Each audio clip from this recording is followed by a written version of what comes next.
اعوذ باللہ من الشیطان الرجیم بسم اللہ الرحمن الرحیم وَاذْكُرُوا إِذْ أَنْتُمْ قَلِيلٌ مُسْتَضْعَفُونَ فِي الْأَرْضِ تَخَافُونَ أَنْ يَتَخَطَّفَكُمُ النَّاسُ فَآوَاكُمْ وَأَيَّدَكُمْ بِنَصْرِهِ وَرَزَقَكُمْ مِنَ الطَّيِّبَاتِ لَعَلَّكُمْ تَشْكُرُونَ۔ یہ آیت پاکستان کے اوپر بھی فٹ ہوتی ہے۔ پاکستان بننے سے پہلے مسلمان بر صغیر میں جو ہے وہ کمزور سمجھے جاتے تھے، کبھی انگریزوں کی غلامی، کبھی ہندوؤں کا ظلم و ستم، کبھی سکھوں کی چڑھائی۔ وَاذْكُرُوا إِذْ أَنْتُمْ قَلِيلٌ مُسْتَضْعَفُونَ فِي الْأَرْضِ، اور یاد کرو کہ جب تم زمین میں تھوڑے تھے اور تم جو ہے وہ زمین میں کمزور سمجھے جاتے تھے۔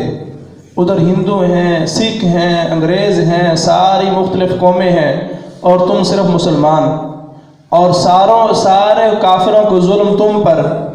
تخافون ان یتخطفکم الناس، تم ڈرتے تھے کہ کہیں لوگ جو ہے وہ تمہیں اچک نہ لیں، تمہیں مار نہ ڈالیں، تمہاری عزتیں نہ لوٹ لیں، تمہارے مال نہ لوٹ لیں، اور ہر وقت تم اسی خوف کی جو ہے وہ زندگی گزار رہے تھے۔ فآواکم، پھر اللہ رب العزت نے تمہیں پاکستان جیسی عظیم جو ہے وہ سرزمین عطا کی، تمہیں ٹھکانہ عطا کیا۔ وَأَيَّدَكُمْ بِنَصْرِهِ، اور پھر اس نے تمہیں ایٹمی پلان دیا اپنی تائید کے ساتھ۔ اللہ نے تمہیں عزت دی، تمہیں قوت اور طاقت فراہم کی اور تمہیں ایٹمی پلان دیا، اور آج جو ہے وہ دنیا کا بہترین ایٹمی ملک بنایا تمہیں، اور آج دنیا جو ہے وہ تمہارے ایٹمی بم سے جو ہے وہ ڈرتی ہے۔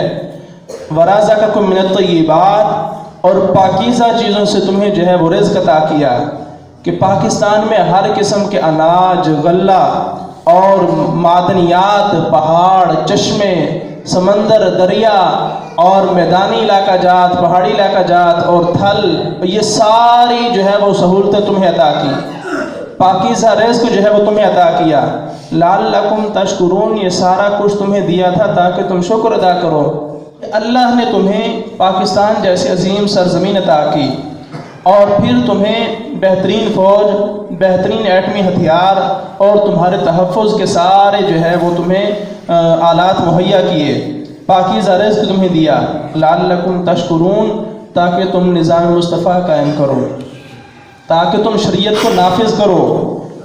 یا ایھا الذین آمنوا لا تخونوا اللہ والرسول، ایمان والو پاکستانی مسلمانوں اللہ اور رسول کے ساتھ خیانت نہ کرو۔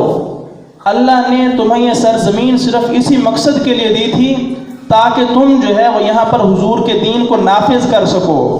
اب تم وہ جو تمہیں سرزمین ملی ہے وہ تو تم لیے بیٹھے ہو، ایٹمی پلان تمہیں دیا گیا ہے وہ بھی تم نے لے لیا، اللہ کی طرف سے باقی جتنے بھی پاکیزہ رزق تمہیں دیے گئے وہ بھی تم نے لے لیے، لیکن اب جو اس کی تمہاری ذمہ داری تھی کہ حضور کے دین کو نافذ کرنا، اب وہ تم کرتے ہی نہیں ہو۔ اب تم خیانت کر رہے ہو اللہ کے ساتھ اور اس کے رسول کے ساتھ، کہ نہ تم اللہ کے قانون کو نافذ کرتے ہو، نہ حضور کے دین کو جو ہے وہ غالب کرنے کی کوشش کرتے ہو، یہ تم اللہ اور رسول کے ساتھ خیانت کر رہے ہو۔ وَتَخُونُوا أَمَانَاتِكُمْ وَأَنْتُمْ تَعْلَمُونَ، اور تم اپنی امانتوں میں بھی خیانت کر رہے ہو حالانکہ تم جانتے ہو یہ دین، یہ کتاب، یہ سنت، یہ تمہارے پاس امانت ہے، یہ صحابہ کے پاس امانت تھی، صحابہ نے تابعین تک پہنچائی، تابعین نے تبع تابعین تک پہنچائی، یہ اللہ کی طرف سے ہمارے ذمہ ایک امانت ہے، اور آج جو ہے وہ تم اسی امانت میں خیانت کر رہے ہو کہ دینی احکام کو ہی بدلنے کی کوشش کی جا رہی ہے، کہ جہاد کو جو ہے وہ نکالا جا رہا ہے، ختم نبوت کو نکالا جا رہا ہے، تحفظ ناموس رسالت کی بات کرنا جرم ہو چکا ہے۔ تمہیں عظیم امانت دی گئی تھی، آج تم اسی میں خیانت کرنے کے درپے ہو، کہ عشرہ رحمت للعالمین تو منایا جا رہا ہے، بہت اچھی بات ہے، لیکن جو محافظین ختم نبوت ہیں ان کو جو ہے وہ ناجائز اور ناحق جیلوں میں بند کیا ہوا ہے۔ تو یہ جو منافقت والا عمل ہے یہ قابل قبول نہیں ہے، یہ خیانت ہے۔ آپ ادھر تو عشرہ رحمت للعالمین منا رہے ہیں اور ادھر رحمت للعالمین کی امتیوں کو پر جو ہے وہ عذاب کے پہاڑ توڑ رہے ہیں، تو یہ خیانت ہے۔ اس وجہ سے پاکستان اور ایٹمی پلان، اللہ نے یہ ساری نعمتیں جس غرض سے دی تھیں، آج اس غرض کو جو ہے پورا کرنے کی ضرورت ہے۔